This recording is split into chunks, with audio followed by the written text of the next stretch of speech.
Okay, so to get us started today, let me first tell you about what we're going to be using. We're going to be using our brand new Simply Pressed clay. I'm going to be using some of our classic ink refill. I'm going to use Pool Party. And then, do you have these Stampin' Up! Cookie cutters or cookie presses around? You're not a baker? I'm not. So I said, well, I bought them, but what am I going to do with them?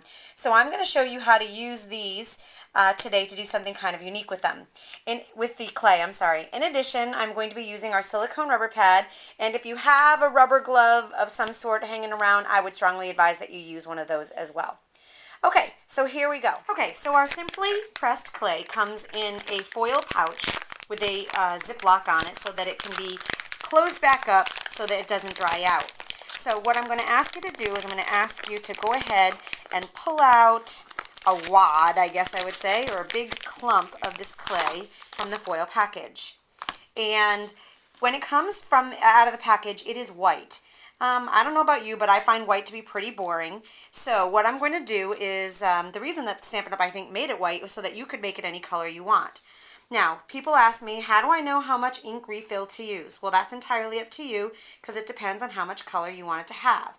So, using my silicone rubber pad and a rubber glove because I don't want to be touching this ink refill, I'm going to go ahead and take my clay and pretend like it's a bit of dough, and I fold the color all in there, and now what I'm doing is I'm going to just keep kneading it and kneading it and kneading it, mixing up all that color that's on the inside.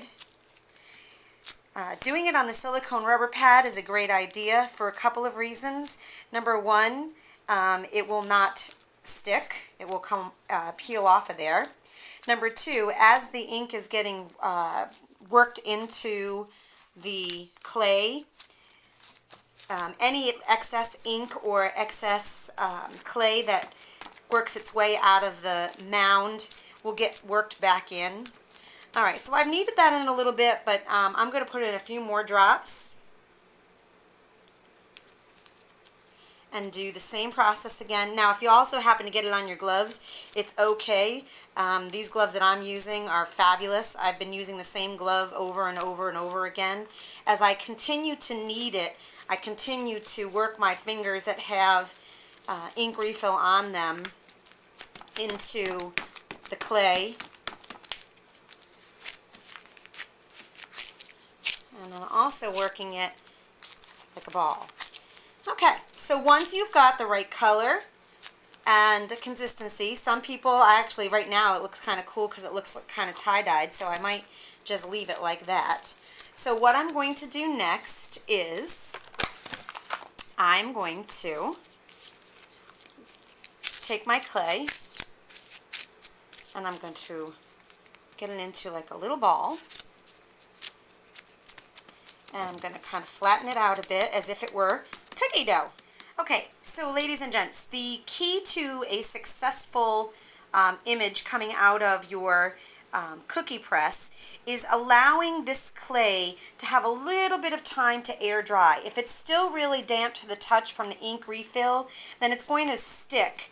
Let me show you what I mean. It's going to stick. Oh, we're getting there. Okay, it's going to stick to this cookie press, and that is not what you want. So as long as it's got a little bit of time to air dry a bit, so I'm going to go ahead and re-squish my clay back down. And I'm going to let it air a little bit. I would say probably a good 5 to 7 minutes. And then we'll go ahead and use the cookie press. Okay, so just before I get ready to go ahead and press my cookie mold in, I'm going to go ahead and pat that with just the wooden handle. I'm going to go ahead and put my cookie press stamp, which this is from the Business Basics and it says thank you, onto my cookie press. I'm going to go ahead and press that in and lift it up.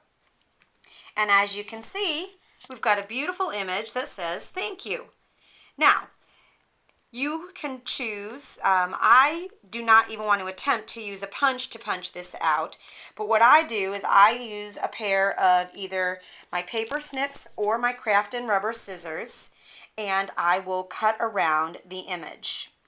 So I've completed two different samples for you to see. One, I cut around with my scissors around the scallop, and then the other, I just wanted to cut out just the thank you words. So I hope you enjoyed this segment from the Stamp Patties, www.stamppatties.com, working with our Simply Pressed clay.